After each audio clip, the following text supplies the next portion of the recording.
Welcome. Today I am at the Kana Park, which is a entrance to Nahal Kana, the Kana stream, between the towns of Yakir. Now you might see some of Yakir behind me. This is an Israeli town called Yakir. That is to the east. And then to the west of the entrance, I'm spinning around, you can see the town of Nofim. And in the middle there's this park, which is the entrance, the southern entrance to the Kana stream, which is a nature reserve. And let's see a little bit of an intro to this site. Nahal Kana, the Kana stream, is a major stream in the Shomron region that starts near Shechem, Nablus, and meanders for 35 kilometers, that's 22 miles. This stream is one of the Yarkon River, two main tributaries, and its sources are near the villages of Nabi Yinon and Aqraba in the Shomron mountains, near the community of Itamar. As it flows westward, the stream passes many communities, including Hawara, Yitshar, Emanuel, Yakir, Nofim, Karne Shomron, Shomron, and Pholt, until it flows into the Yarkon River near Hod Hasharon.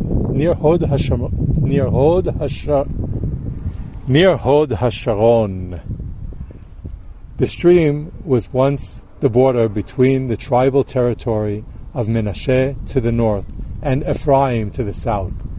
Many communities were built alongside it, with flourishing agriculture thanks to plentiful water. Today, the modern communities of Emanuel, Yakir, Nofim, Karne Shomron, Shomron enjoy the benefits of the many pools and springs along the riverbed, which create lush green areas that are perfect for family hikes and bicycle trails. Nahal Kana in the Bible, Nahal Kana was the boundary between the tribal territories of Joseph's sons, Efrayim and Menashe. As we read in the book of Joshua, the border went out from Tapuach westward to the Kana stream and ended at the sea. That's the book of Joshua 16:8. This description is repeated in the next chapter, which the stream inside the territory of Efrayim. And the border descended to Kana stream. South of the stream, these cities were Ephraim's, among the cities of Menashe. And Menashe's border was north of the stream, and it ended at the sea. Joshua 17:9. Ephraim actually had some cities north of the stream in the territory of Menashe. The many springs in the stream were used to irrigate orchards and fields of grain and vegetables. In fulfillment of the verse, "For the Lord your God brings you into a good land, a land of streams, fountains, and deep waters that spring out of the valleys and the hills." Deuteronomy 8:7. Shomron, a region in the middle of Israel's central mountain range, whose highest point is Mount Ebal, at 940 meters above sea level. Many of the events in the Bible happened in this region, which is named after Shomron Sabastia, the capital of the Israelite kingdom. Central Shomron, a region of mountain ridges, starting with the central spine at 600 meters above sea level and gradually descending to the coastal plain. The region extends from Nahal Shechem in the north to Nahal Kana in the south, and from Mount Gerizim range in the east to the coastal plain in the west. In the biblical period of the Judges and the First Temple, this region belonged to the tribe of Efrayim. In the Second Temple period, this area was settled by the Samaritans. The Mishnah states are descendants of Kutim. The remains of their villages, including synagogues and mikvahs, can be seen to this day.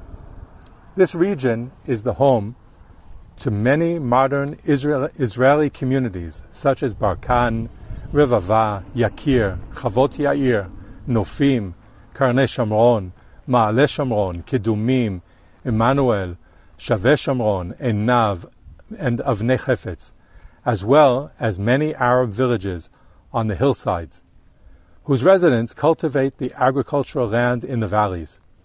Many villages in central Shomron are identified with biblical sites.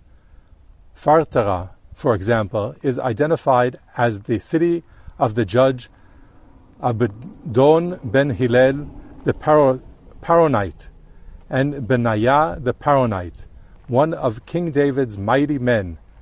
Haja in the area owned by Hugla, one of the daughters of Silfachad, and Jit is identified with Gat Rimon.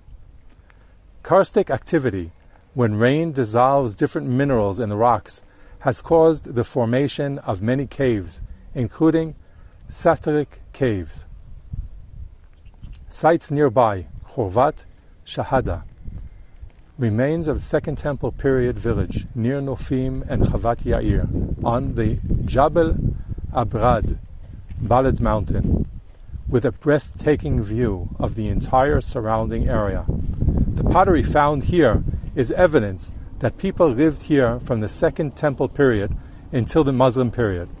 Chavat Yair pools, man-made pools at the entrance of the farming community of Chavat Yair.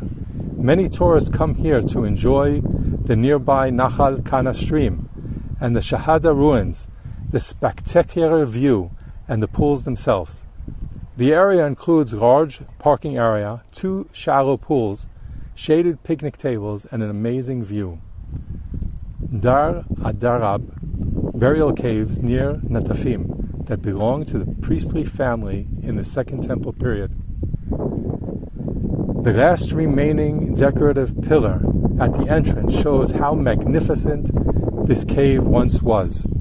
Many other burial caves are found nearby.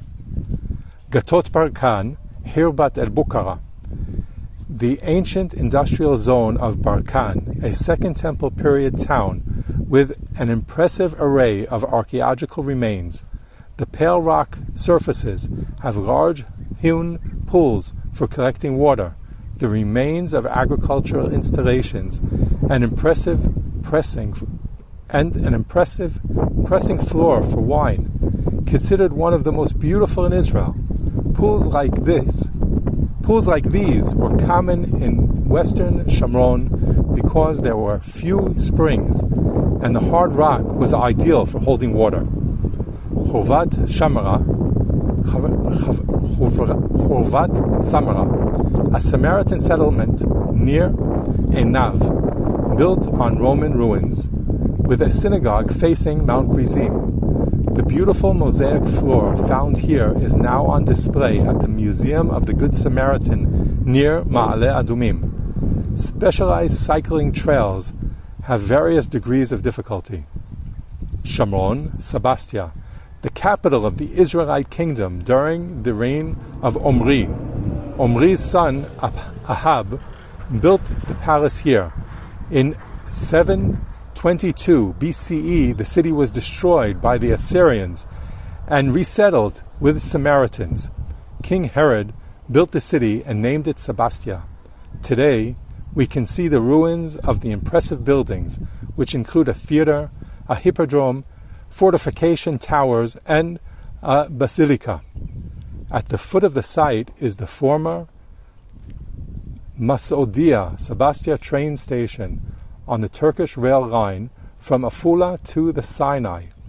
The station house was used in 1970s by the early settlers of Elon Moreh, who eventually founded Kedumim, the first of many modern Jewish settlements in the Shomron. There are many tourist activities and new agricultural ventures in the Shomron. Visitors can tour many wineries and taste the high-quality wines that have won international prizes, the olive presses that are renewing the olive oil industry, the gourmet restaurants and farms that offer fresh, healthful produce, There are also many overnight options, including cabins and guest houses, and a variety of useful and decorative arts and crafts can be purchased at the artisan studios throughout the region. Well, friends, that was our short intro to the Kana Park, which is just the entrance to the Nahal Kana, the Kana stream, which is a much longer hike down into the valley, and there are live streams and caves and very beautiful, lush nature trails.